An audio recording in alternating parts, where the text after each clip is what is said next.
Hi, and welcome to RadOnc Talks, a lecture series designed for students and residents of radiation oncology. My name is Ria, and I am currently a PGY5 resident at the University of Pittsburgh.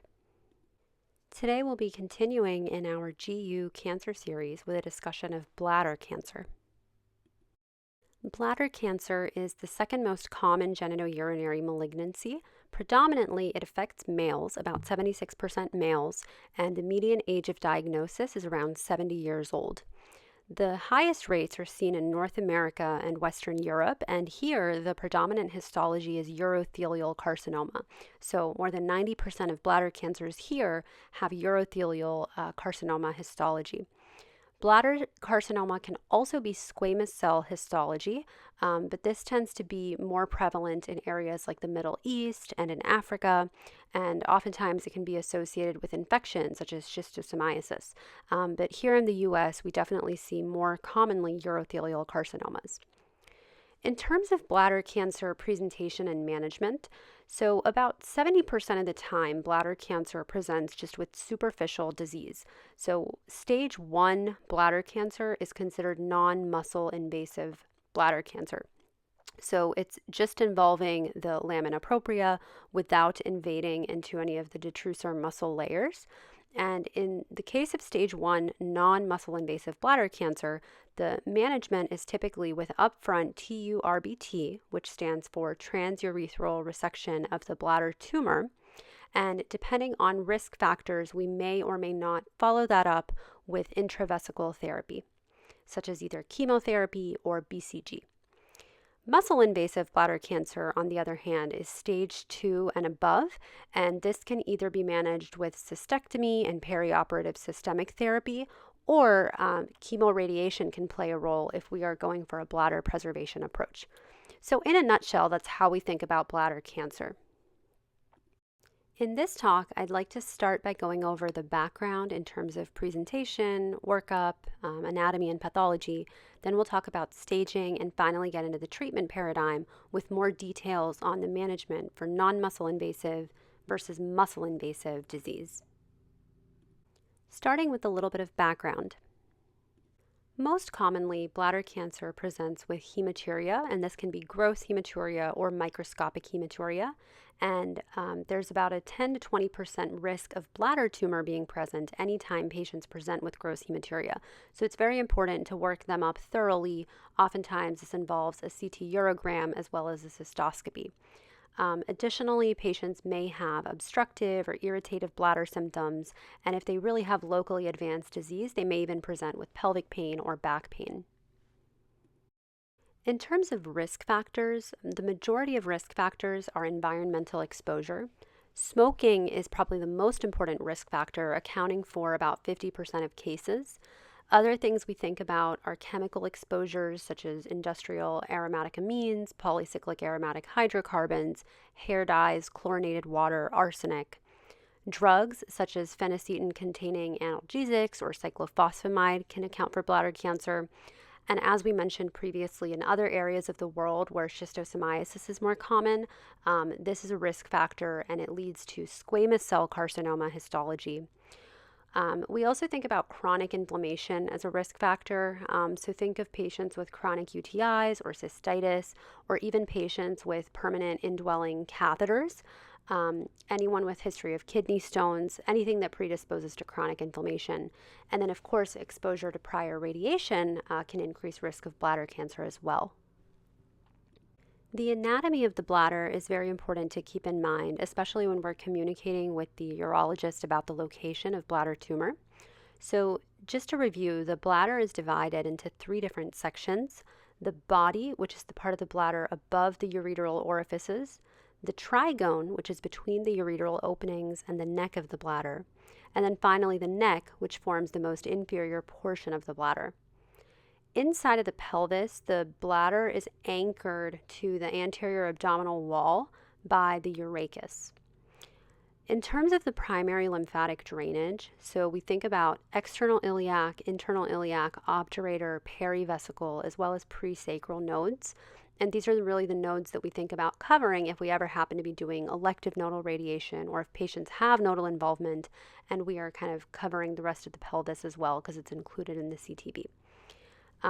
The common iliacs are really a secondary lymph node drainage site, but it's really the pelvic lymph nodes that we just went over where bladder cancer drains primarily. The layers that make up the bladder wall are important to be familiar with because this is reflected in our staging system. So the level of invasion into the bladder wall is directly reflected in the staging system, right? So anything that's confined to the innermost layers of the bladder, such as the urothelium and the lamina propria, is considered stage T1 or stage 1. And anything that's invading into the muscle is considered stage 2 or higher, or stage T2 or higher. So the T stage and the group stage kind of correlate there for stage 1 and stage 2. So T1 is stage 1, T2 is stage 2. So the innermost layer of the bladder wall is the urothelium, and this is an epithelial lining that's made of transitional cells, and it's bounded by a thin basement membrane. Inside of that, we have the lamina propria, which is a thick layer of fibroelastic connective tissue. And then all of this is surrounded by the detrusor muscle, which is the outermost layer of the bladder wall. And then beyond that, we have additional adventitia and a serous layer. But the detrusor layer is the most important. It's a smooth muscle layer, and it's arranged in 3 different layers. So first there's kind of an inner longitudinal layer, then a middle circular layer of muscle, and then an outer longitudinal layer as well. So that's the smooth muscle or the detrusor muscle that makes up the bladder wall. And again, anything invading into that muscle layer is considered T2 and also stage 2. So in terms of workup, we always start with a full history and physical, and the first step is usually to get labs and perform urine cytology and also look for hematuria. Cytology does have poor sensitivity, about 34%, but it has very high specificity in the high 90% range. So urine cytology is going to be very important, and then CBC, CMP, and ALP are some labs that we can think about as well. In terms of visualizing the tumor, cystoscopy is going to help the most. So we can do an office cystoscopy, and sometimes they can even biopsy that during the in-office cystoscopy. But keep in mind that this is done with no anesthesia. Typically, if patients have hematuria, a CT urography of the abdomen and pelvis is also going to be part of that initial workup. So typically, cystoscopy and CT urogram are sort of the first steps. So in terms of the CT urography, we do get with and without contrast and also get excretory imaging. And typically this is done before any sort of transurethral resection of bladder tumor. Other imaging studies that we can concern are things like MR urography, CT of the chest if we need staging for patients with muscle-invasive bladder cancer. If it's very high risk, we can consider PET-CT to evaluate for distant metastases. And then if very symptomatic or have high risk histology, such as small cell histology, then neuroimaging can be conducted as well. So typically the first imaging that we jump to is CT urography, and we also get a cystoscopy. And then if there is something that we see at the time of cystoscopy, then it's important to do an exam under anesthesia and do a cystoscopy with maximal TURBT of suspicious lesions. So it's important to include the muscle layer in any biopsy so that we can assess for muscular invasion. And it's also good for them to biopsy adjacent areas to assess for any field defects or carcinoma in situ. And in male patients, they can also biopsy the prostate. So typically after we get CT urogram and cystoscopy, we then move to biopsy. And then if the biopsy is positive, then we think about additional imaging, such as that CT chest to stage for patients that have muscularly invasive bladder cancer. So that's an overview of how we work up. Let's get into a few more details about some of these things. TURBT, as we said earlier, stands for transurethral resection of the bladder tumor. And this is typically performed during a cystoscopy under anesthesia, and it can be both a diagnostic as well as a therapeutic procedure. So the NCCN has different guidelines regarding both diagnostic as well as therapeutic TURBT. So let's start by talking about some of the details around diagnostic TURBT. One of the most important points is that when we're getting that initial biopsy, so resecting the bladder tumor for pathology, it's important to make sure that we get a resection with muscle in the specimen. And that's because we need that muscle layer to assess how deeply invasive the cancer is, because we know that if there is muscle invasion, that makes it a stage 2 or a T2 bladder cancer. So it's very important to get muscle. The only time that we can omit muscle is if we're dealing with a low-grade TA disease. So that is a non-invasive papillary carcinoma, and typically those are non-muscle invasive, and if it's low-grade, then only then can we omit the muscle. But if it's a non-invasive papillary carcinoma that's high-grade, we still do need the muscle layer. So in terms of the appearance of tumor, keep in mind that papillary appearing tumors are most likely non-muscle invasive, whereas tumors that appear sessile or invasive are more likely to be muscle invasive. And there might be some indications to repeat the TURBT depending on what we are dealing with. So if there is any incomplete initial resection, if there's no muscle included in the original specimen, and for papillary appearing tumors, if that's high grade, then we need to include the muscle. If there are larger lesions, so appearing greater than or equal to 3 centimeters, or if they are multifocal in nature, if there's any T1 lesion, or if the initial resection really didn't allow for adequate staging, then we need to think about repeating the TURBT in another 6 weeks. And that kind of segues into our discussion of a therapeutic TURBT. So if at the time of diagnostic TURBT it's found to be a T1 lesion, then the standard is to actually repeat a TURBT in an additional 6 weeks.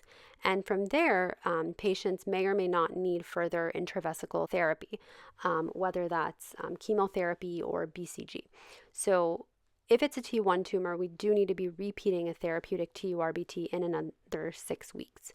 And then finally, for muscle-invasive bladder cancers, TURBT still may be important for patients that are considering selective bladder preservation, because if that is the case, then they may they actually would need a maximal safe TURBT prior to starting chemoradiotherapy for selective bladder preservation. If they're going to be getting a cystectomy, then a therapeutic TURBT is not as important. The tissue that we get at the time of TURBT is very important for pathology purposes as well as staging. So in terms of pathology, as we said earlier, in the US, more than 90% of bladder cancers are going to be urothelial carcinoma. And there are some aggressive variants of urothelial carcinoma, such as micropapillary, plasmacytoid, nested, and sarcomatoid histologies that may warrant more aggressive treatment in certain cases. Squamous cell carcinoma here only accounts for about 3% of bladder cancers, but it is the majority of cancers in endemic areas such as the Middle East, Africa, South Asia. And in these regions, it's associated with schistosoma hematobium infection. Adenocarcinomas are fairly rare. Urachal tumors can often be adenocarcinomas, and they tend to have better outcomes than non-urachal adenocarcinomas. And then some other rare histologies are small cell carcinoma, which you might see once in a while. And then things that are very, very rare are things like sarcomas, lymphomas, melanoma, and metastases. That brings us to staging for bladder cancer. The TNM for bladder cancer, the TNM staging system is fairly simple. So before we get to T1, there's actually TA and TIS. So TA is that non-invasive papillary carcinoma that we talked about. And remember, papillary appearing tumors are more likely to be non-muscle invasive. TIS is a carcinoma in situ, which is a flat tumor. And then we get to T1 to T4. So T1 is anything invading into the lamina propria. T2 is if it is invading the muscle. So T2A is the inner half of the muscularis propria. The T2B is outer half of muscularis propria. And then T3 is if there's any perivesicular invasion. So T3A is microscopic and T3B is macroscopic. And finally, T4 is if it's invading into adjacent structures. So T4A, if it's invading prostate, seminal vesicles, uterus or vagina. T4B is if it's invading the pelvic or abdominal wall. So T1 to T4, I think, is fairly straightforward. Then we have the end staging. So N0 is obviously no nodes.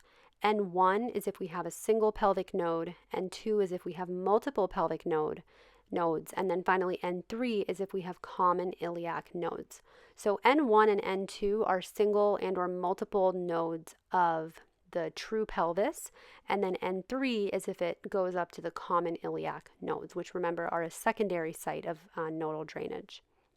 And then finally, we have M, and M1A is if there's any lymph node metastasis beyond the common iliacs, and M1B is if there are non-lymph node metastases. So then the group staging, working backwards, M1B is stage 4B. Anything that's M1A or T4B is considered stage 4A. Anything that is T3 or node positive is considered stage 3. So if it's N1 or N0, it's 3A. And then if it's N2 or N3, it's 3B. And then we've already said this before, but if it's stage 2, if it's T2, then it's stage 2. So anything invading into the muscular layer is automatically stage 2. And then if it's T1 and 0, that is stage 1. So bladder cancer staging hopefully is fairly straightforward and one of the easier ones to memorize. Moving on then, let's talk a little bit about the treatment paradigm for non-muscle invasive versus muscle invasive bladder cancer and address some of the details around surgery, chemotherapy, and radiation. All patients with bladder cancer will have initial TURBT. And then if the disease is found to be non-muscle invasive, we have risk-adapted adjuvant treatment. So the risk groups are divided into low, intermediate, and high risk groups. So things that are considered low risk are papillary urothelial neoplasms of low malignant potential and low-grade urothelial carcinomas that are either TA or that are both, TA as well as less than or equal to 3 centimeters and solitary, so no multifocal disease. TA, less than or equal to 3 centimeters, and then solitary low-grade urothelial carcinomas.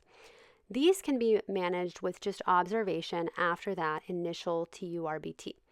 For patients that have intermediate risk factors, such as low-grade T1 or something that's greater than 3 centimeters, multifocal, or they've had a recurrence within 1 year, or if they have a high-grade TA tumor that's less than or equal to 3 centimeters and solitary, then we start thinking about intravesical therapy with either intravesical chemotherapy or intravesical BCG. And then finally, for high-risk tumors, if they are a high-grade carcinoma in situ or T1, or if they have greater than 3 centimeters, or if they are multifocal, or if they have very high-risk features such as BCG, unresponsive to initial therapy, very aggressive histology, LVSI, or prostatic urethral invasion, these are managed more aggressively. So if they're extremely high risk, then cystectomy is actually preferred, so you remove the bladder. And otherwise, if they just have high risk features, then intravesical BCG is preferred.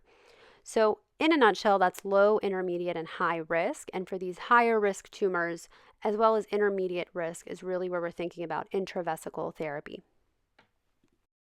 So getting into some more details about non-muscular invasive bladder carcinoma. So if it's non-muscularly invasive, then the standard is typically TURBT. And as we said earlier, this is an initial diagnostic procedure for all, and assuming that it's a carcinoma in situ or TA disease or a T1 primary, it can be therapeutic for these patients as well. Some patients might be candidates for partial cystectomy. So if they have a clinical T2 muscle invasive tumor with a solitary lesion, in a location that's actually amenable to a segmental resection with adequate margins, properly selected patients might be able to undergo partial cystectomy. Or if they have a bladder diverticulum and cancers involving that diverticulum, perhaps. But at the time of partial cystectomy, we should also be performing a bilateral pelvic lymphadenectomy. And then finally, for patients that have non-muscle invasive disease, if they have certain very high-risk features, such as a residual high-grade T1 tumor, aggressive histopathologic subtypes, LVSI, a concomitant CIS, or if they have BCG unresponsive disease, then we definitely do radical cystectomy. And again, at this time, we would do bilateral pelvic lymphadenectomy, removing the obturator and external and internal plus common iliac lymph nodes as well. That brings us to intravesical therapy for non-muscle invasive bladder cancer. So as we said, for intermediate to high risk non-muscle invasive bladder cancer, these are typically the patients that we're thinking about for intravesical therapy. So low grade T1, something that's greater than 3 centimeters, multifocal, or recurring within 1 year, or something that's high grade TA, less than or equal to 3 centimeters, and solitary. So these are kind of your intermediate risk factors, and then certain high-risk patients as well. We think about intravesical BCG.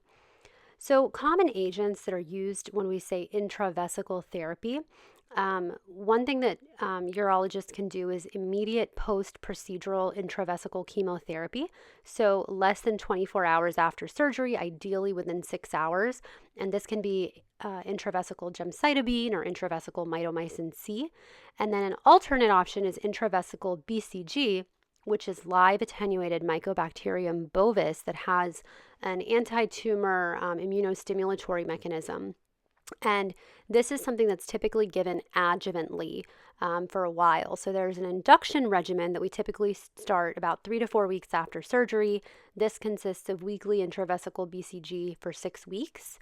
And then there's a maintenance regimen, which is 3 weekly installations at months 3, 6, 12, 18, 24, 30, and 36. So induction followed by maintenance intravesical BCG. For intermediate risk, you can consider 1 year of maintenance therapy. For high risk, you could actually consider 3 years of maintenance therapy. And some of the common toxicities from intravesical BCG are urinary frequency, cystitis, and hematuria. And these may kind of prevent sometimes the completion of even the full 6-week induction course, let alone the maintenance. So these patients with non-muscle invasive bladder cancer, as you can see, there's really not a role for radiation in the management of this. I do think it's nice to just go through the details very broadly speaking, not necessarily get into the nitty-gritty of how we manage this, but just so you have an idea of how non-muscle invasive bladder cancer is actually treated.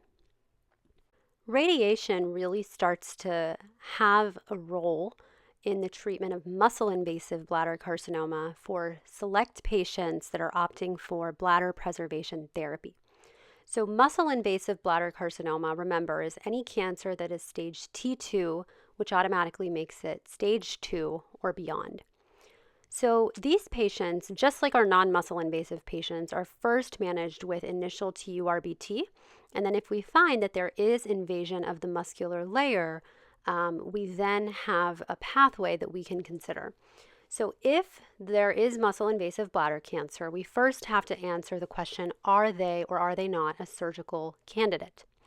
And if they are a surgical candidate, then right now per NCCN, the standard is to treat them with cystectomy and perioperative chemoimmunotherapy. So for a long time, they were just treated with preoperative chemotherapy, but there was a recent Niagara trial that actually showed a benefit to pre- and post-op durvalumab added to preoperative gemcitabine. So these patients are typically treated with perioperative chemoimmunotherapy and a cystectomy, radical cystectomy with pelvic lymphadenectomy. So that is what we think about for surgical candidates. If patients are not a candidate for surgery, or if they decline surgery, and if they are candidates for bladder preservation, which we'll talk about kind of the eligibility criteria and who we think of as a good candidate for bladder preservation, If they are candidates for bladder preservation, then the treatment paradigm is maximal safe TURBT followed by chemoradiation. So let's talk a little bit first about the standard for surgical candidates, and then we'll move on and end with a discussion of the maximal TURBT followed by chemoradiotherapy, which is the bladder preservation approach. So, as I was saying a little bit earlier, for those patients that are surgical candidates with plans for systemic cystectomy, the historical standard was neoadjuvant chemotherapy, and some of the common regimens that were used were something called DDMVAC, which is dose-dense methotrexate, vinblastine, doxorubicin, and cisplatin. Neoadjuvant gemcitabine and cisplatin probably became more common in the modern era. And the standard was to give preoperative chemotherapy and then follow up with radical cystectomy. Recently, there was a Niagara trial that was published. I think it was presented at ASCO GU last year, and then it was published. And it has really changed the standard of care because it found about a 7 to 8% benefit in both the event-free survival as well as overall survival with the addition of perioperative durvalumab. And so if you look at the NCCN guidelines now, the standard of care really has changed for patients getting surgery to gemcitabine and cisplatin with preoperative durvalumab. This is given for 4 cycles every 3 weeks, and then patients get radical cystectomy, and then they get additional durvalumab on the back end. So this is now the modern standard, is to add durvalumab to the pre-op gem and cisplatin. If for some reason patients are not exposed to preoperative systemic therapy, then we can certainly give them chemotherapy adjuvantly. And again, some of the options for this are the dose-dense MVAC or gemcitabine and cisplatin. But typically, assuming patients have TURBT and adequate staging up front, they should all be getting preoperative systemic therapy prior to cystectomy. We talked a little bit about radical cystectomy when we were discussing non-muscle invasive bladder cancer, but just to kind of emphasize, when we are saying radical cystectomy, what we really mean is removal of the bladder, peritoneal covering, the urachus, perivesical fat, as well as the lower ureters. And in men, it often involves resection of the proximal urethra as well as the prostate, seminal vesicles, and vas deferens. And in women, it's the entire urethra and the uterus, fallopian tubes, ovaries, cervix, vaginal cup. So all of the reproductive anatomy as well, and then the entire bladder. And all patients at the time of radical cystectomy should be having bilateral pelvic lymphadenectomy as well. There's a clinical trial, SWOG 8710, which we'll talk more about in our next lecture. But on an analysis of this trial, it was found that removal of at least 10 nodes was associated with overall survival. So ideally, we want to get at least 10 nodes sampled. And at minimum, we want to be including the obturator, external iliac, internal iliac, and common iliac nodes. Once the bladder is removed, there are a few different techniques for urinary diversion. So historically, the standard was really non-continent diversions, such as an ileal conduit. So you basically take a section of the ileum and connect it to the ureters, and then with that pouch, you kind of create a stoma that exits the body through the cutaneously basically, and attach a bag, and urine gets connected into that bag. So that's a non-continent diversion. In the modern era, we're actually able to create continent cutaneous diversions. So there are some different names. There's a Koch, Indiana, Miami pouches, and these are continent urinary diversions. So they actually require self-catheterization. And then even more modern is orthotopic neobladders, where they're able to actually connect a neobladder, usually created from contents of the GI tract, and then they can create a neobladder and then connect that directly to the native urethra using the external sphincter for continence. So that is probably, in the modern era, we're starting to see more continent cutaneous diversions as well as orthotopic neobladders as well. And less commonly these non-continent diversions with just the ileal conduit. I have a slide on adjuvant radiotherapy after cystectomy, and there's a lot of text on this slide, but long story short, we really don't have any high-level evidence for offering adjuvant radiotherapy after a cystectomy. And the long story of this is I've tried to outline it here on this slide. So basically, the role of adjuvant radiation is really limited and also controversial. If we consider it, we typically consider it for patients that are T3 to T4, have positive surgical margins, have node-positive disease, or have extracapsular extension. And some of these risk features are really based on an analysis of SWOG 8710, the same trial that we mentioned earlier, that showed certain high-risk features after surgery are associated with increased risk of recurrence. So T3 to T4 was associated with about a 30% risk of recurrence, and positive margins was associated with about a 70% risk of recurrence. So these are high-risk features. And historically, there was some data back in the 80s that showed improved local control with adjuvant radiation, but there was also unacceptable toxicity. So there's one study that actually showed a 37% rate of bowel obstruction after adjuvant radiation after cystectomy. And a lot of the data that has shown a benefit for adjuvant radiation predominantly enrolled patients with squamous cell carcinoma histology, which of course is not the predominant histology in the United States. And so there really was kind of controversy about even treating with adjuvant radiotherapy after cystectomy. In the modern era, we tried to have a study. So there was an NRG GU001 phase 2 randomized trial that was kind of trying to randomize patients and determine if there was a benefit to adjuvant radiation for patients with T3 or node positive bladder cancer. And unfortunately, this trial was terminated early due to poor accrual, so it really did not give us good results. Currently, there's another study that's kind of maturing in data called the BART study out of Tata Memorial in India. And this randomized patients with high-risk urothelial carcinoma after surgery to adjuvant radiation versus observation. So far, they've only reported their toxicity outcomes, and they actually found pretty reasonable grade 3 or worse toxicity and not as high a rate of bowel obstruction. They were using IMRT for planning. So I think, logically it feels like in the IMRT era, we can probably deliver adjuvant radiation safely without as high of a toxicity as we saw in the 1980s. But that said, we still don't have any high-level randomized trials to fall back on to clearly justify providing adjuvant radiation after cystectomy. I think what you'll find is that institutional practices vary in terms of how we think about postoperative bladder radiation and whether or not they are even offering it to patients. I think the reality probably is that a lot of physicians don't even have the opportunity to discuss this with patients because they never get the referrals from urology.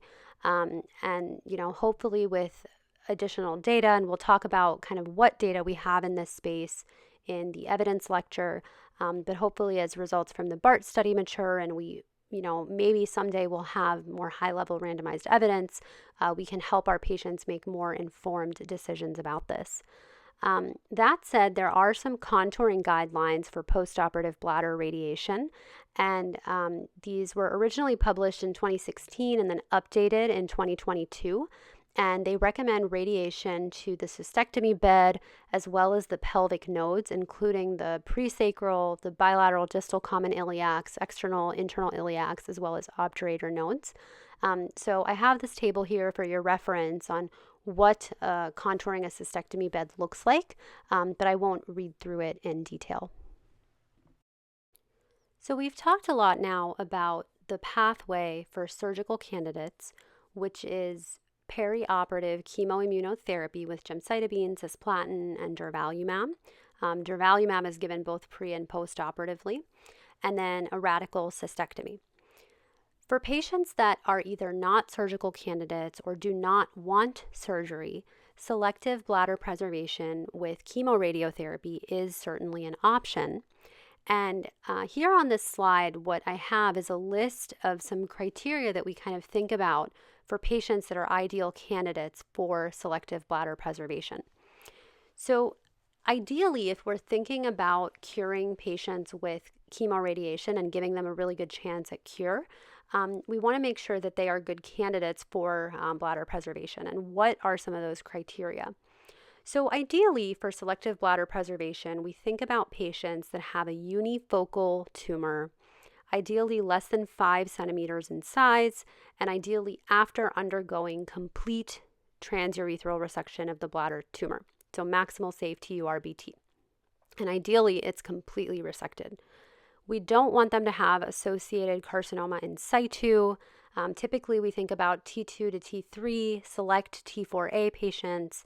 Ideally, they're node negative. They should have adequate bladder function. If their bladder already isn't working, then it probably needs to come out, and they're probably not a good candidate for bladder preservation. We don't want them to have hydronephrosis.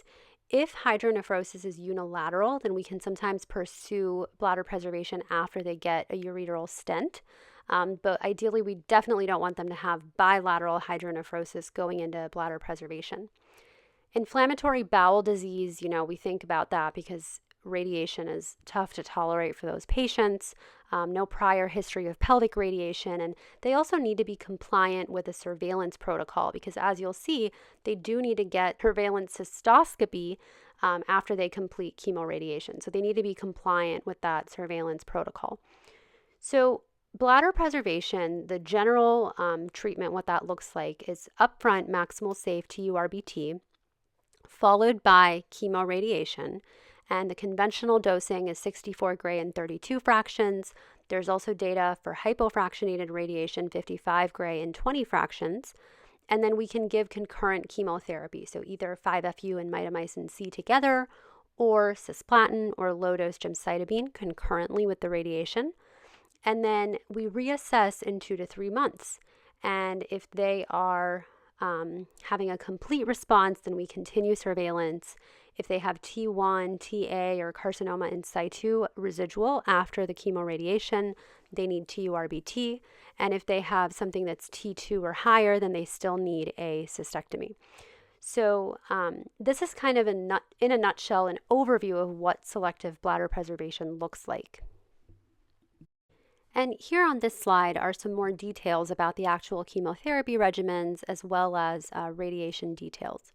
So remember, if we're treating patients with bladder preservation, we're first doing a maximal safe TURBT, and then we are following that up with definitive chemoradiotherapy. So the concurrent chemo regimens, there's different options. So 5-FU and mitomycin C is an option, cisplatin alone is an option, and low-dose gemcitabine is another option. So those are some of the options and probably the most commonly used ones. In terms of radiation doses, as we said, there are 2 options. So conventionally fractionated radiation, you can do 64 gray and 32 fractions. Or if you're doing hypofractionated radiation, then 55 gray and 20 fractions is an option as well. In terms of the volume that we treat for bladder cancer, there's sort of 2 approaches, and they both come from a trial, which we'll talk about in our next lecture. So this trial was called the BC2001 trial, and one of the randomizations that it looked at was treating the entire bladder to a dose, and the doses that they used, they allowed both 64 gray and 32 fractions. They also allowed the moderately hypofractionated 55 gray and 20 fractions. So they compared treating the entire bladder to that dose or treating a partial bladder to the full dose and giving about 80% of the dose to the full bladder. So it's basically whole bladder radiation or whole bladder with a partial bladder boost to the full prescription dose. And this trial actually found no significant differences in terms of outcomes or in terms of toxicity with the partial bladder boost. So there really did not seem to be a difference one way or another. So some people, given the results of that trial, continue to just treat the entire bladder to the full dose. And typically when we're treating the entire bladder, it's actually easier to simulate patients with an empty bladder. Usually for prostate cancer or rectal cancer, we ask them to fill up their bladder, pushing small bowel out of the way. It's actually more reproducible when the bladder is the target to have them completely empty their urine so that their bladder is as empty as possible. So that's kind of the whole bladder approach. If we're doing whole bladder and then a partial bladder boost, the whole bladder gets about 80% of the prescription dose, and then the area of the bladder where the tumor is typically gets the full prescription dose. Now, in terms of the planning technique for this, it's easier to boost a particular portion of the bladder wall if the bladder is filled with urine.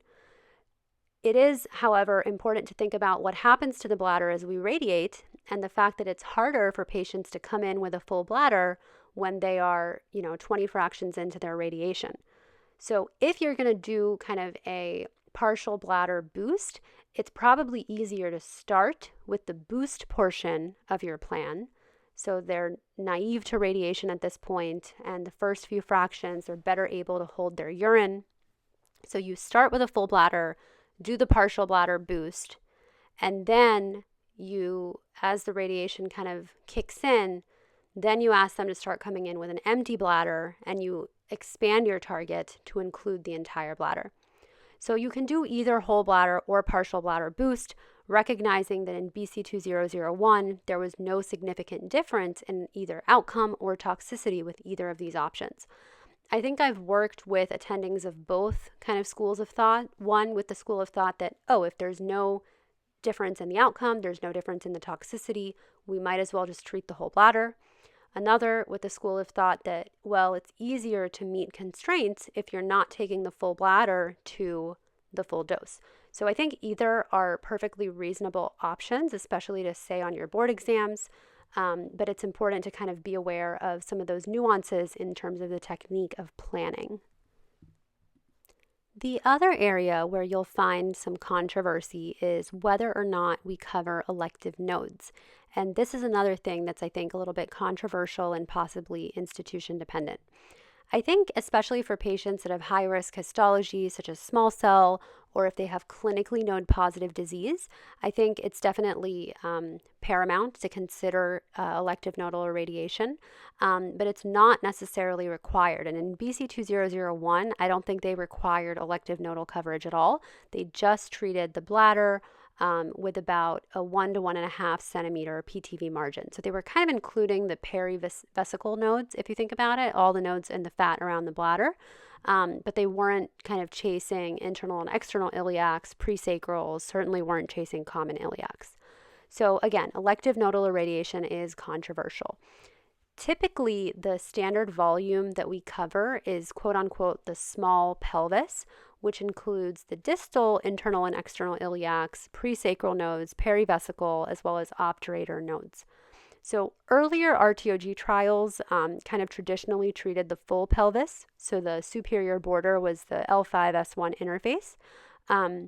But later trials started to use kind of a small pelvis volume, treating only up to the S1-S2 interface. So once again, just reiterating, a lot of folks won't electively cover the nodes unless there are higher risk features, such as a high risk histology or clinically node-positive disease, but just something to keep in mind. And if we are treating for node-positive disease, then we typically think about adding in the common iliac nodal coverage and also boosting any gross nodes based on the bowel tolerance. Definitive chemoradiation, I think, works fairly well for bladder preservation, and based on the BC2001 study, about 80% of patients will have successful bladder preservation after completion of chemoradiotherapy. One approach that you can consider for patients that are actually surgical candidates is to actually consider getting a restaging cystoscopy after you've delivered about 40 to 45 gray if you're doing conventional fractionation, where remember we go up to 64 gray. So after they get about 2/3 of the radiation, if you do a cystoscopy and they still have disease that's either T1 or greater, you can take these patients for salvage cystectomy kind of like an early salvage because they're not responding well to the radiation. But if they have either T0 or TA or TIS disease, you could consider continuing the boost to 64 gray with the radiation.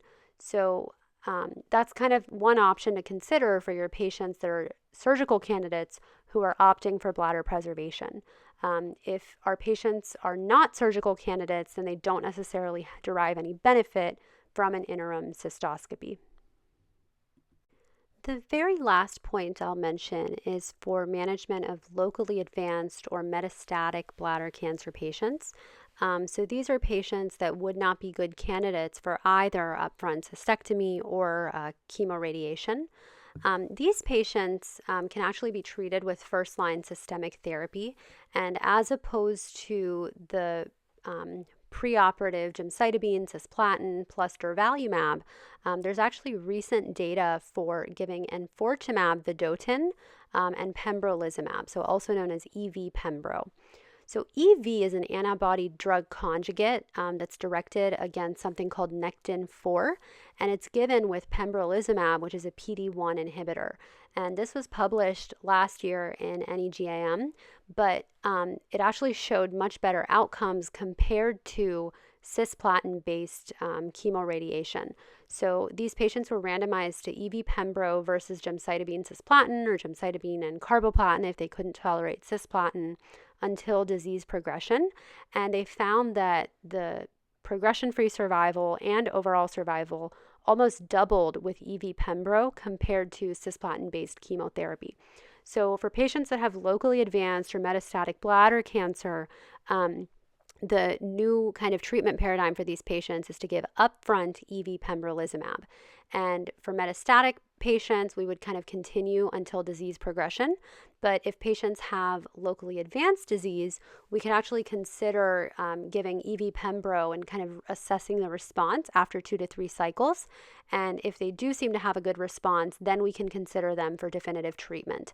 And a lot of these patients, although this is not in any guideline or anything like that, you would think that definitive chemoradiation might be a good option for them if they were so locally advanced to begin with and you didn't necessarily want to subject them to a cystectomy. So EV pembro is something to be aware of for locally advanced and metastatic bladder cancer patients. So that wraps up everything I wanted to talk about in the overview lecture. In the next talk, we will get more into the evidence base and get into more detail on some of the trials that we mentioned here in this talk, as well as additional trials that help guide our treatment paradigm. So I hope this overview was useful to you, and thank you so much for your time and attention.